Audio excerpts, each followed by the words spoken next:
Kadaghanan sa mga katalagman nga miabot karon sa kalibutan.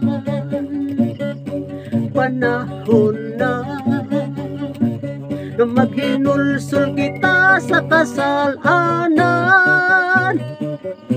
aron mawala ang atong mga sala.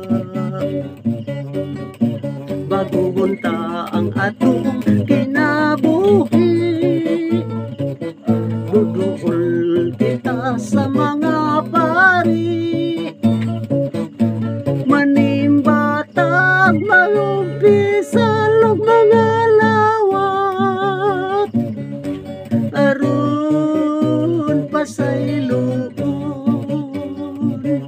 ang atong mga sala, ug aron maluwas ang atong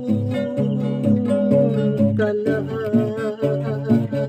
ug kahimutan kita sa Diyos sa kahitasan, ug kahimutan kita sa Diyos sa kahitasan.